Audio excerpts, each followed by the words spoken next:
affordable was one of the goals. Okay. But also was trying to build a lifestyle around less life stuff and more lifestyle. Less life Stuff. and Less more stuff. lifestyle. Okay. Because it's the style that makes us happy, not the stuff. It's not the stuff that makes us happy. So. This is Peak Moment. We are living at a peak of human innovation, information, wealth, and health.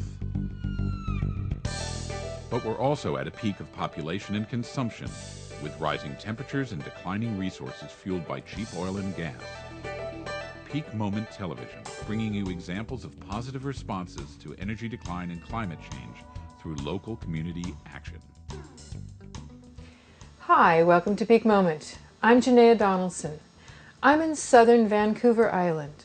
4 years ago, we were at this very spot with Gord and Ann Baird sitting in front of their cob tool shed with a model of the house they planned to build. Now, 4 years later, we're living in it. They're living in it. We're here.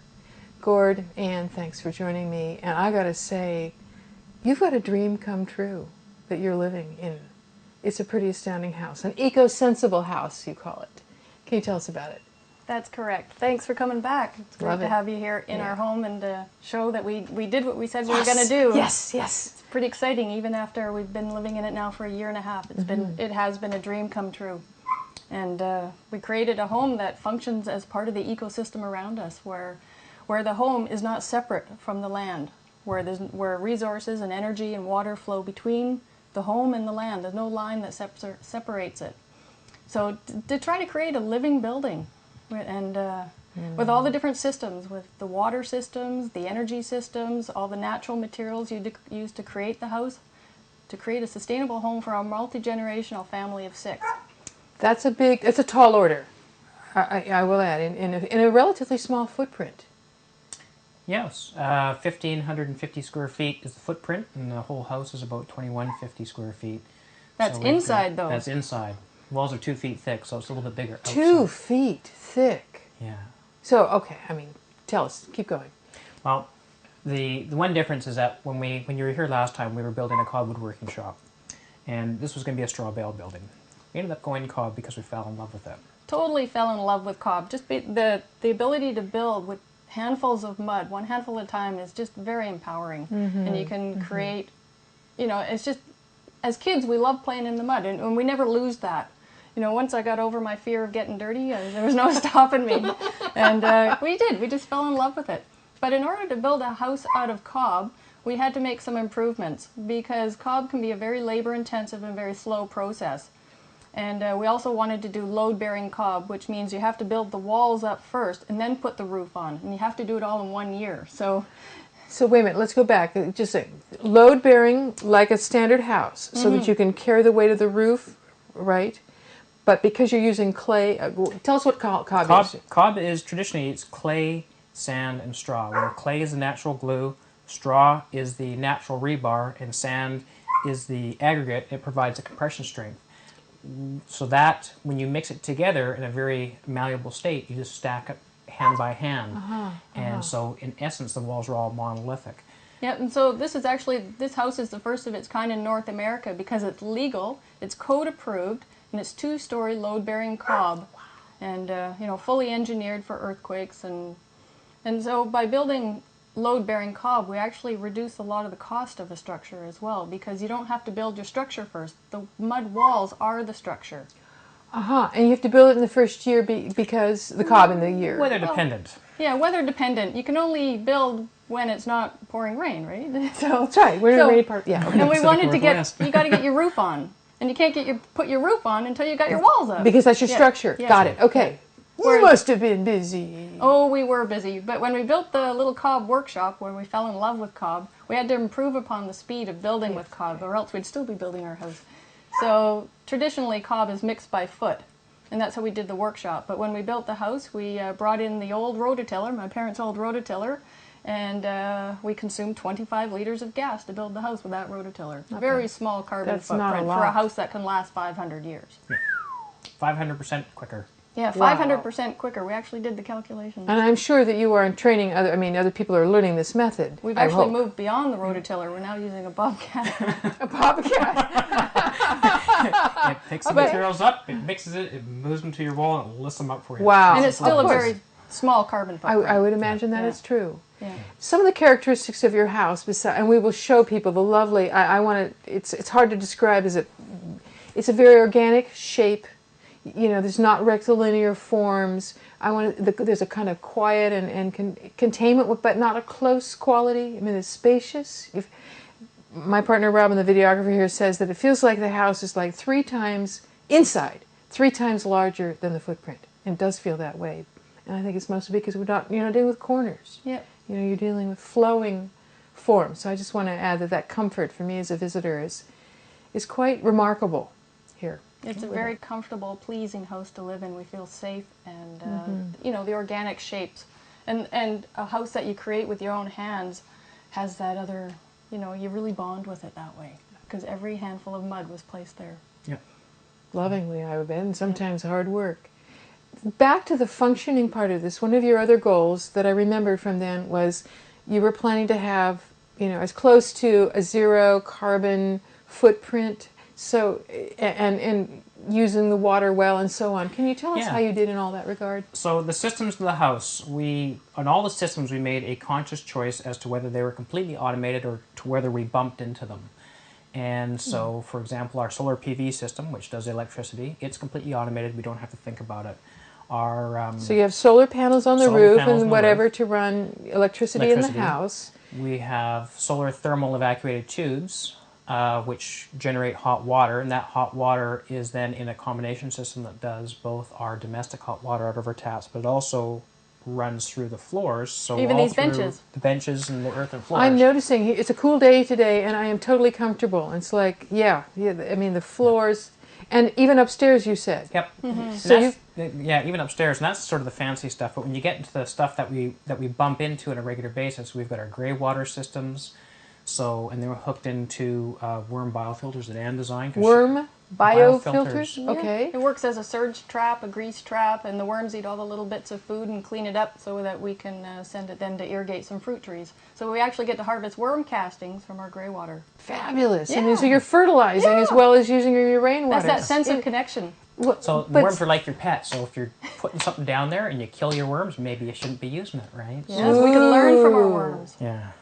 So you're not using, cleaning solutions or whatever coming out your traps that are going to poison the land or your worms, your Exactly, friends. because that's ultimately your food as well. Yeah. So it closes the loop. Right. So we're connected to the land. And we have composting toilets, so we use the humanure system with buckets, and we compost all our, what other people would call a waste, but that's actually a resource because we use it in all our food gardens. And just because we're big on educating, we take that material that's composted, we send it out, we get it researched and tested to show that it's safe to be used in food gardens that kids can play in it, type of stuff. So. And I know, and we'll I know that we'll glance at it later, but it's like you're keeping it up to a particular hot temperature, right, so that the pathogens are killed. That's right. So you've had it tested. I want to go back for a second here on, finish the systems, but I have a question. Systems. Oh my goodness, there's so many systems. What am I missing? Yeah, well, Is we're it trying water? to create all these systems that are fully integrated, where you can't design one system without thinking about these other systems, and that's how an ecosystem works. And our home should be designed the same way an ecosystem works, where everything is balanced and playing off each other. Yeah, like our living roof, for example. A living roof, right? So we got a living roof. Makes sense. The living roof for us does a couple things. It filters the rainwater because we have rainwater collection. As it filters it, it's also going to be growing the herbs and everything for our honeybees. It is keeping the heat down on the roof, which is tied directly to our solar PV panels, because the lower temperature that the PV panels are, the more they produce energy. So, stormwater management, rainwater collection, rainwater filtering, bees, many it's just all interconnected. And the best use of all is you can't see our house from Google Earth. Yes! Oh, that's cool! Right, because it's just more ground, on top of the roofs. Yeah. Oh, fun. That's It's also great. a great carbon sink, too. With this whole house and everything, our goal was to create basically a zero carbon house. Net zero, everything is to the best that we could, and still living within the cultural norms of our society. And, our carbon footprint, when we do the calculation, is pretty close to zero. Because this house can last 500 years and there's sequestered carbon within it, and we've regenerated a lot of the habitat by creating soil that we're creating in the house. It's all connected. I'm going back to thinking about the inputs and the outputs, and one we mentioned but passed over is water. So where do you get your water for both your domestic use and your hydronics, your heating, and your gardens? So to walk us through water for a minute. Yeah. Well, water in the hydronics is a closed system. Okay. So that's not water we drink. But our water that comes out of our tap is absolutely amazing groundwater. So it comes from a well. Okay. But we only use about 10% of the average water in a regular household here. And we're a family of 6. How do you manage that? Well, we don't flush our toilets. Yes. Because Okay. we have waterless composting toilets. We Yes. don't have a bathtub. We have low flow showers. And we have low flow fittings on everything. And we're just really conscious of our water. And that's just indoor domestic use. You also do laundry.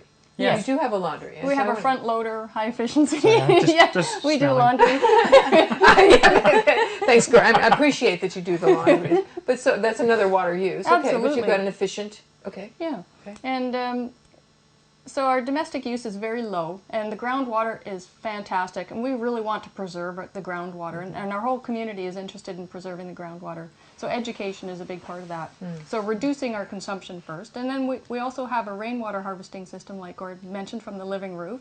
And we have 10,000 gallons of rainwater storage, and we use that for irrigating veggie gardens.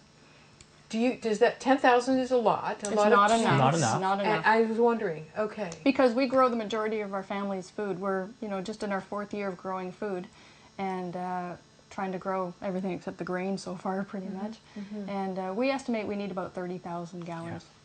And that's with, I'm assuming, this is assumption, drip irrigation and conservation methods of that type. Yeah, Yeah, lots of you mulch. would- mulching and we're learning. There's lots to learn. Yeah. But it's There- fun to learn. and every year It's is a not little about bit getting it different. perfect. Yes. It's about learning. It would seem to me that you don't get it perfect, but you're That's solving okay. problems all the Yeah. time. It's okay. In building a house like this, I'm sure that had to happen. Yeah, this house is not perfect. I mean, this, We like to say that perfectly imperfect. And we tell the kids that it's not perfect unless it's imperfect. If it's not perfect, then hey, then it's perfect. So this Nothing house is is a prime example of everything being slightly imperfect. Well, as you talked about your process earlier, what I really got was that you, as something had to be solved, you had to adapt to the new conditions, whatever it was. Yeah. And it struck me that that's exactly what the natural world is doing all the time. Absolutely. You're adapting to Yeah. things, and that's part of your eco-sensible house building or living. Yeah, yeah. We didn't design it all ahead of time. We designed a lot of it as we built it, as systems. As we may have overlooked something or not thought through something because we're doing everything different. There's not like this book to follow and just kind of follow No. a process. You So look we at- make it up as we go, and sometimes we overlook things, and that just created an opportunity to be creative. Yeah, I mean, we look, as we were building Nice. our mud house. You one know of what the MUD things- stands for, though? What? A modern utopian dwelling. We had we had a situation is. where we're building our mud house, and we're learning as we're building, and we're talking how dirt cheap it is, and this and that. Yeah. And we had a couple swallows that moved in up just under the eaves, and they built their mud house on our mud house. Yeah, one mouthful at a time. Yeah, Barn swallows. Like one handful of clay one at a time? handful at a time. Yes. And they Same did time. it. They And did they it. worked together to do it. And As you and I do. watch the swallows out here on the clothesline, and and the male keeps turning to the female and keeps chattering, and the female is not paying any attention. Just What do you say? relating. And all the time he's just telling everybody out there chirp cheap, that his house is chirp cheap. But that was the greatest compliment for this bird that is disappearing in this part of the world. To actually choose to build their mud house on our mud house. That was a compliment. We were creating something that they recognized as natural. And we've actually created many places on this house for the birds to nest, and there's lots nesting on it. This last year, what did we have? 4 or 5 little nests in different places. That's so special. You're It's a creating compliment habitat from them. for Yeah. habitat for yourselves and the others to invite them back, Yeah. Yep. and thus you're part of part of this. It becomes a living building in that way. It's got other things sharing it with it, not We're not- only on the roof, but We're not separate. It's resources flow both Yeah. ways. And even when the house is done, say in 500 years, when it's at the end of its useful life and it can't be repaired anymore, say in 500 years, what happens to it afterwards? It goes back to the earth. Nature will plant some seeds on it and it will grow food for something else because it's not toxic. The materials aren't toxic in this house. How did you accomplish the non-toxic material? I'm thinking about sort of the more technical infrastructural things like the piping that goes in the floors, or at the moment you do have some toxic things, the solar panels on the roof, Yes. and the other gear for your electrical systems. And Yeah, stuff. but the It's not structure of perfect, the but house your itself, structure will melt beautifully back. Yeah, a lot less plastic. We chose between some materials that were better than others. Like our windows are not PVC, they're all fiberglass frames. So there's different choices you can make with that. You can avoid PVC in many places. It's Recycled materials almost everywhere. I guess the way that I would look at it is that if you're trying to do something and you're trying to do it in an affordable manner, the materials that have more processing involved in them are usually more expensive. And so by using 80% recycled wood, by using some of our own tree, by using clay, sand, straw, horse manure, you can't make many mistakes that way. You just can't make many mistakes that way. And we've applied for the Living Building Challenge, which is a green building platform that's just beyond LEED Platinum. Beyond LEED, L-E-E-D, platinum. Platinum. So the Living Green Living Building Challenge. Living Building Challenge. Okay. And that was created by the Cascadia Green Building Council, which is a conglomeration of the U.S. and Canadian Green Building Council everywhere where the salmon flow. And they have a list of red materials or red listed materials that you're not allowed to use. Toxic materials, no mercury. So we don't even have compact fluorescents in the house. We have LED lights. But they do allow, I think, compact fluorescents, But it's just avoiding nasty things. And it's really easy to actually avoid nasty things. That's one of the things that's really heartening to me in the 20 years since we started our house, is that more and more of this is available now. It's a good time. This is the right time to be building green, to be building earth sensible houses. Think about what they were building 300 years ago, 200 years ago. Yes. It was pretty much all green. That's true. Yeah. That's true. So this little blip of the fossil fuel era that's now on its way out and will get us back to doing what they did 300, 400 years ago. We'll use our energy a lot wiser. You can do a lot with efficiency. You reduce your energy consumption through lifestyle choices as well as efficiency. Lifestyle choices is simply having less stuff to plug in. Doesn't mean you have less quality of life. It just means you have a few less things to plug in. So along that line, in terms of less stuff to plug in, how much do you use in terms of electrical energy? We use about 10% of the average person in BC. So 90% less electricity. What's our kilowatts per day? Our kilowatts per day for 6 people is basically 6 kilowatts a day. So that works out to be 1 kilowatt per person per day. That's quite a bit lower than the average use. And that's just electricity, but you really got to factor in the entire energy usage. And energy for us comes in many forms, electricity being one of them, and we generate more than enough here with our 2 kilowatt array. But we also use propane for our cook stoves. Yes. That's our one fossil fuel, but it's very little. And we also use wood gasification for winter backup, and it ties into our solar hot water system.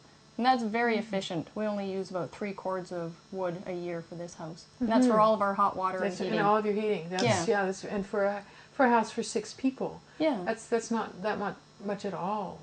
So what have we not covered sort of about the basic structure? Is there something we've forgotten here? All the natural finishing. And We'll watch it. I want you to show us that up close. We'll definitely do that.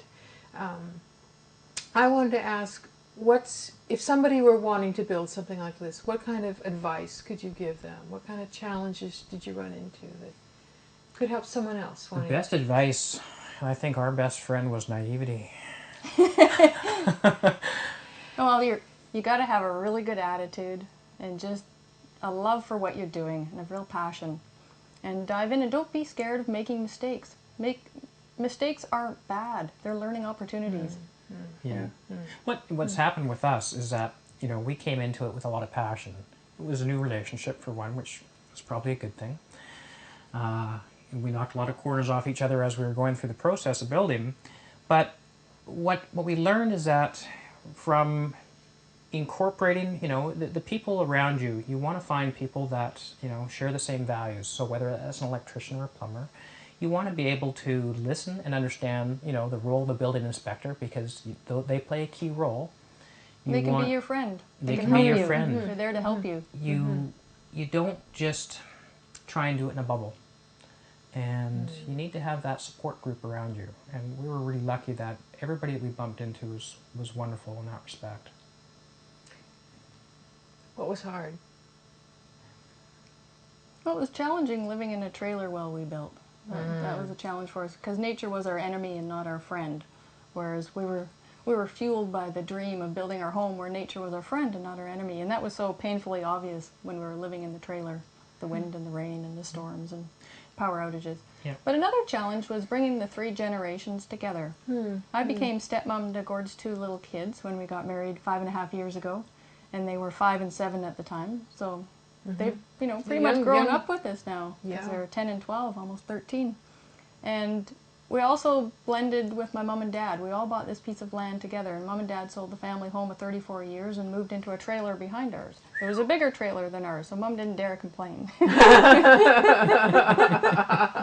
And Mom cooked a lot of our family dinners when we were building and stuff, and that was really great to have that support and work together as a family for that.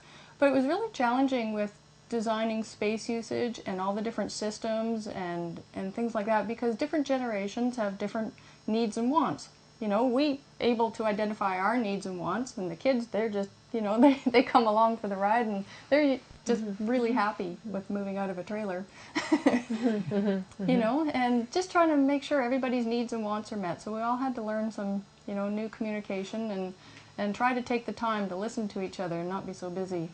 Try and mesh values. Try to mesh the values. Yeah, because the needs of folks that are senior are going to be different than young couples coming up, and levels of comfort and spaciousness for wheelchairs if they are ever needed and stuff are all going to be factors. Absolutely. Yeah. So it's interesting that I'm pleased that the story of your eco-sensible house is not a story of just a structure.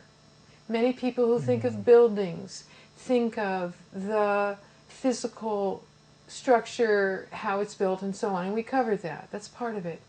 But because you want to live integrated into your environment, you're also thinking and including your relationships with the other animals and your family, everything. Absolutely. And one of our goals is not just to build the house and to build something that was as sustainable as we could within the building code, but was to try and do it affordable, which we've been able to do, because this house, even with all the systems and all our labor accounted for, comes in for less than a conventional house per No square energy foot. bills either.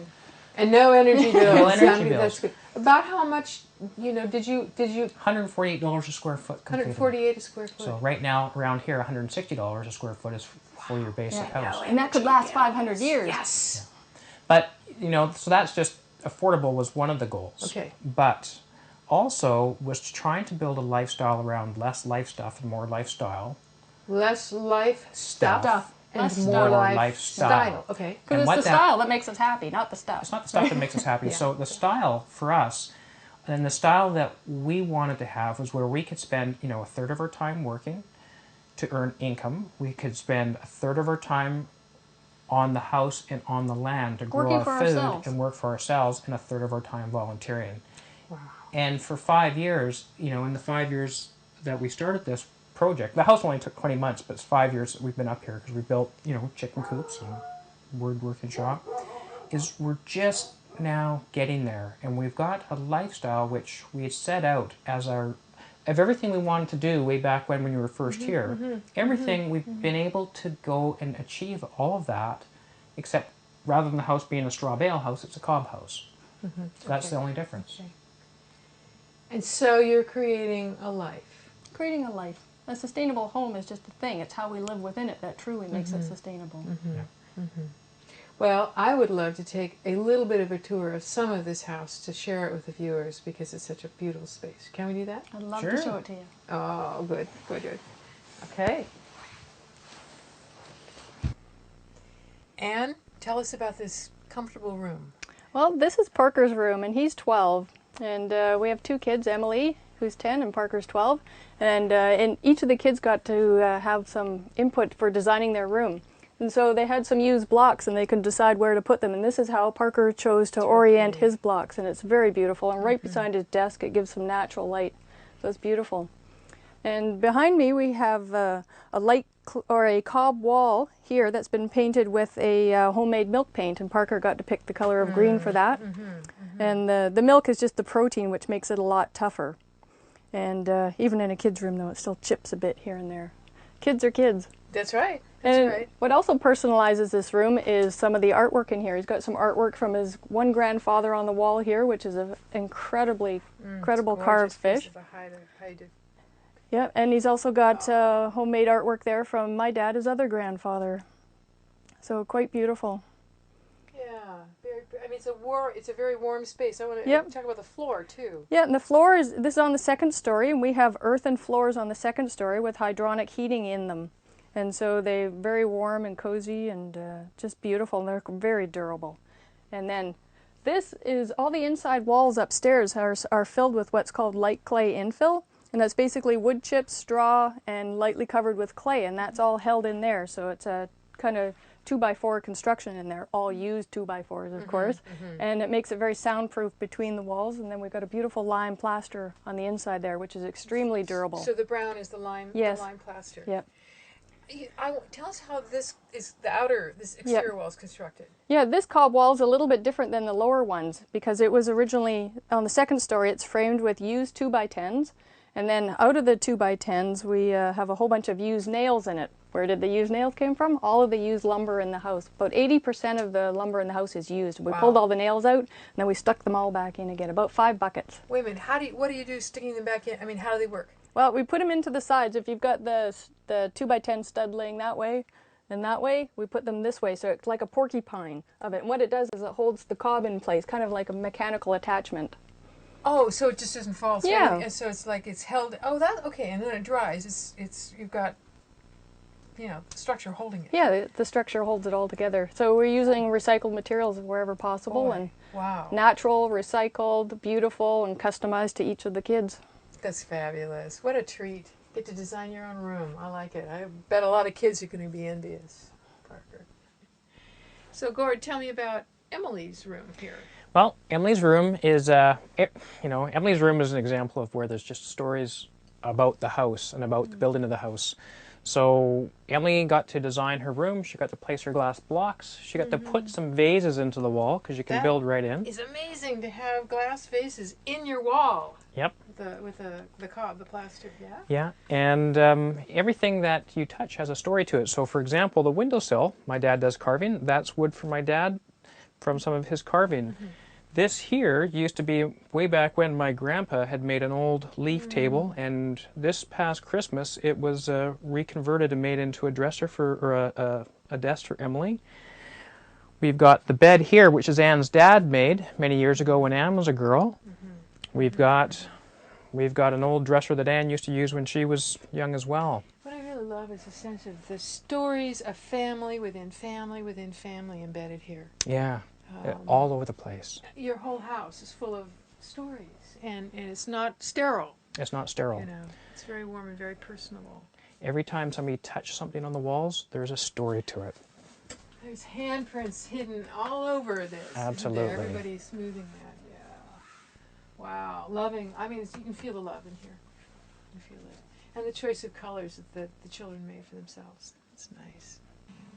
And I love this kitchen. It feels cozy, sort of right at the center of everything. It's really nice. Give us a little brief tour. Well, thank you. I love this kitchen too because you're in the center of everything. And this kitchen is also made out of a lot of recycled materials. We've got recycled packing crate, a black walnut packing crate. We've got from our own tree. My dad made all the handles on all the doors. Oh. We've even got a recycled sink. Even the kitchen sink is recycled. Yes. And the knife block Parker made me for Christmas. And Gord made the range hood out of a piece of copper. Wow. And he put in all a DC LED light and a DC fan in it. Nice, nice. And all the lighting in here is LED lighting, even the under cabinet LED lighting. It's nice, yeah. And this beautiful Doug fir on here is recycled from Glanford School, a local elementary school that got torn down. It's even got nail holes in it, which I filled, and so it just gives personality. Beautiful, tight grain fir. And this was Gord's first attempt at cabinetry in here, and he did a fabulous job. He had a real hidden talent. Beautiful, yeah. And from our own fir. And we right beside the stove is a fabulous thing. It was our first experiment with earth and countertops, and we made a place to put hot things right beside the stove. And it's made out of earth. It'll, take up the heat just perfectly. Yep. And then we've got a table for making bread on, because we don't have an electric bread baker. Of course. Yep. We actually use about 10% of electricity in a regular house, so we do that through conservation. We don't have a lot of stuff to plug in, but we live well. This is a beautiful kitchen to cook in. We have a super efficient fridge as well.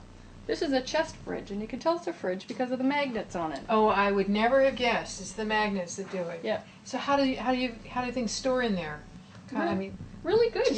You get used to it. I mean, it's a different way of doing it. It looks like a freezer, and I've got baskets and food and light in there, and you just adapt to it. Yeah, it's super insulated. Yeah, I really like it. Well, could you give us a tour of your mom's space, since this is a multi-generational house? Well, I will ask and see how she's doing over there. What's this? There's a pass-through. Mom's kitchen got her breadboard right on the other side. Sometimes we make bread at the same time. Oh, I love it. That's fabulous. We always knock. Okay. Hello. Hello. Hi. Hi. Hi. Can we come over and show them around? Sure. Did you make dessert? Ooh. This is We'll be right over. So we customized the space on the other side for Anne's parents. It's nice. And what did you do specifically in here that your parents wanted? Oh, actually, they chose a lot of things in here for themselves, how they wanted their space to be.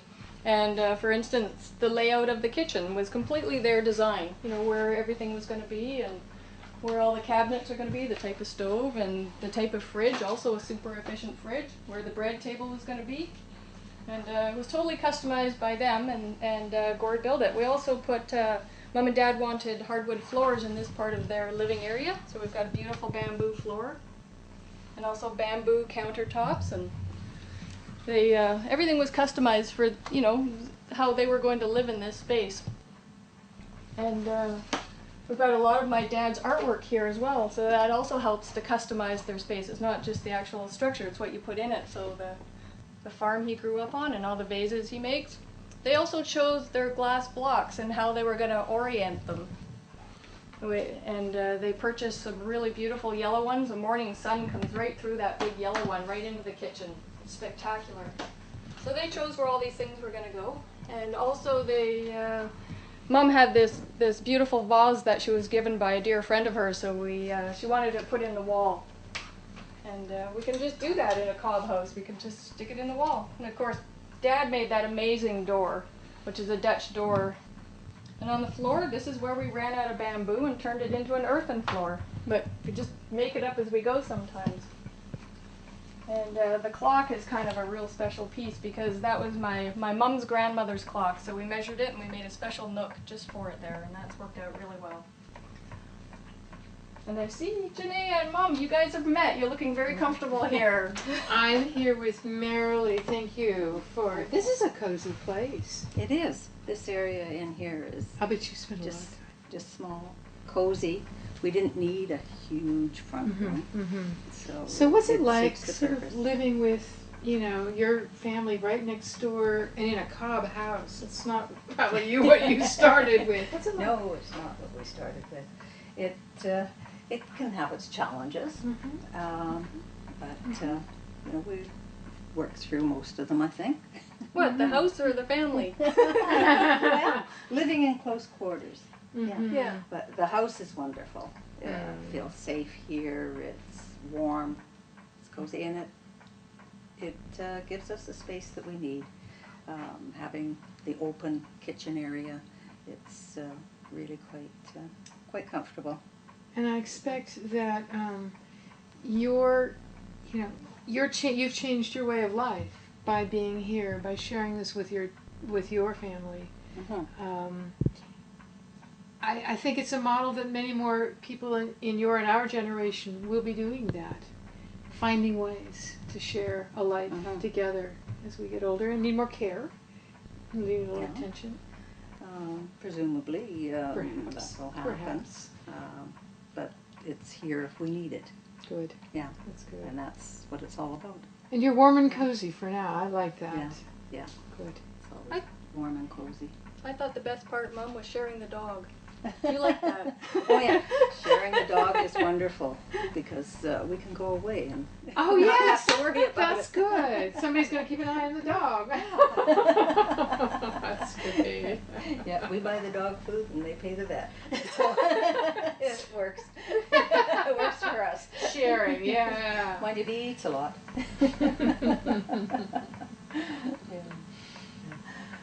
Yeah, we've had challenges learning to have less surrounding light, to just have direct light.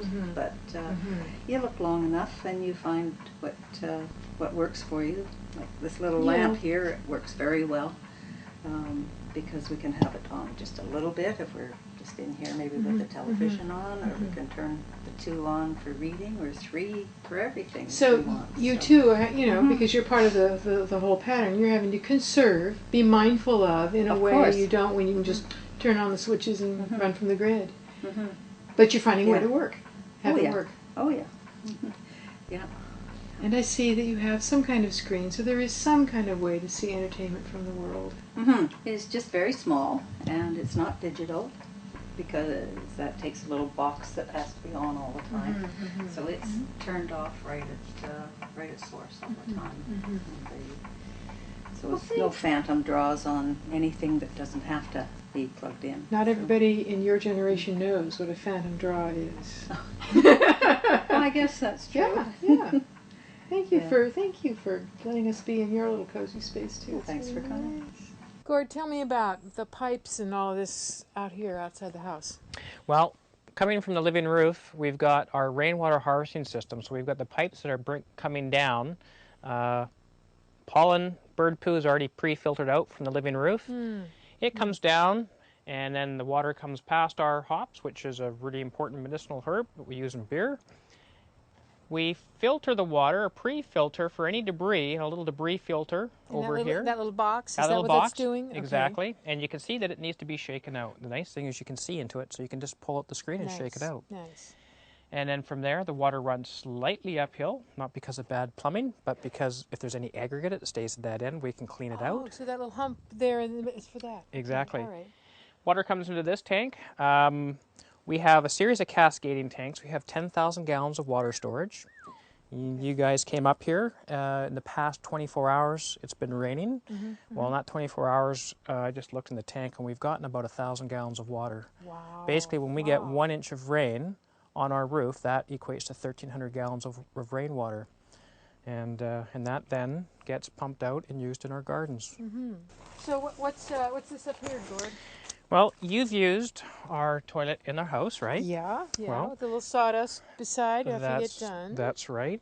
So what we do is everything that's organic in the house, we collect and compost through a humanure system based on Humanure. Humanure, based on the Joseph Jenkins bucket system. Really simple. So over here, we have our active pile at the moment, and it's running about 120 degrees Fahrenheit. It can get up to 160 degrees Fahrenheit. Wow. So it's cooking. Yeah, we like to think we got hot shit. And so you put the buckets in there, and do you add straw?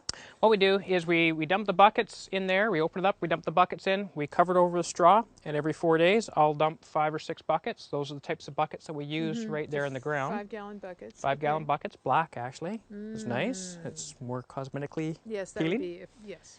No smell. And once that has been added to for a year, then it sits dormant for a year. Okay. So This is the pile that's been dormant for a year? this is a pile that's been dormant for a year, and you know what? I bet you can agree that when I say that our shit doesn't stink. I agree. Smells and like try and bone that one up. Oh man, that is bone. It is bone. Wow. Yeah, But it's starting to break down too. it's starting to break down. It smells a bit like when you walk in the woods. Yeah, we do testing on this. And we share this with the regional district, and they're thinking about putting in composting toilets into some of their very big parks that get like 1.5 billion people a year through one of their parks. And then they can reuse that soil. I mean, what do you do with the remains here after this is cooked down? Well, you know that lettuce that you had in your wrap at lunchtime? No shit. Yeah. Back to soil. You're a good sport. It was good lettuce. Wait till you taste the cucumbers. Oh man. I will tell you about this box. Let me just maneuver that there. So, this box is our wood gasification boiler. So when we do not have enough sunlight to give energy to our solar thermal evacuated tubes to heat hot water for domestic and space heating, we use our wood gasification boiler as a backup. Okay. You're probably wondering what the difference is between a wood gasification boiler and a wood boiler. Yeah. Well, a gasification boiler burns at extremely high temperatures. A lot of regular wood boilers they run at about 600 to 800 degrees Fahrenheit. This runs at about 1800 to 2000 degrees Fahrenheit. And so what happens is the wood goes in here into the burning chamber. Gases get sucked down into a secondary burn chamber where more air is added to it, and it gets extremely hot at 1800 degrees. The flue temperature that leaves here is about 160 degrees Fahrenheit. That's pretty cool. So that means all the rest of that energy is going into the water surrounding it, and that water is then pumped through our floors and into our big hot water storage tank. So what you're saying is there's a big bath of water around all of this, and so you've got a fire chamber in there and a gasification chamber below that. Correct. Which makes it more efficient. Makes it more efficient. And so what happens is the gases that we're burning, and those gases will burn from there's certain gases that will burn at 400 degrees up to 900 degrees. Okay. Regular wood boiler is missing those gases that are between the 600 and 900 degree mark. Those gases are being reburned in this lower chamber, which means that you're basically in it with carbon dioxide and water vapor that's going out the top. So you're also doing not as many gases. I mean, correct. Yeah, exactly. Greenhouse gases. Yeah. And you're using what for fuel? We use these scraps in here plus any of the windfall that comes down. So we've had a tree that came down, a Doug fir tree, and we use probably between 2.5 and 3 cords of wood a year as backup. For your whole household? For the whole household, for backup heating and hot water. Real efficient. Yeah. Great. Yeah, it's good. I'd do it again. Gord and Anne, sitting here in your wonderful gardens with your house behind. Any last thoughts here? Well, something that comes to mind is the house is behind us, but it doesn't really end there. The house is actually part of the gardens. And when you think about it, the gardens are actually made out of the same materials that the house is. I mean, we've got clay, sand, straw in our garden for mulch. I mean, the house is made out of the same kind of material. And also we water with rainwater. It's all connected. So. And it's the same materials going into your compost. Yeah. That you came out from the food. Yeah, right? Yeah, the whole cycle right. is here. You've got the whole cycle going. Yeah. It's wonderful. It's just an interconnection. When we said at the very beginning that there is no line that differentiates the house and the inhabitants from the outside, there isn't. So that's the way it should be. And in this garden we've got lots of frogs and snakes and lizards, and they eat the bugs, and we tried to create a habitat that welcomed them into it, and you know what? They moved in. And you know, in 2 years, you'll be a part of this garden.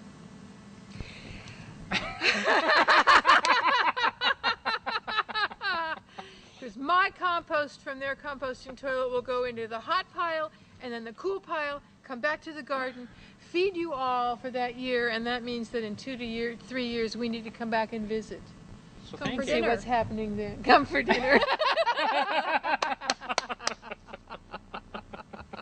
You too. Anne and Gord Baird with their eco-sensible house that does not end at the boundaries of those walls. I'm Janaea Donaldson. You're watching Peak Moment in a wonderful place. Join us next time.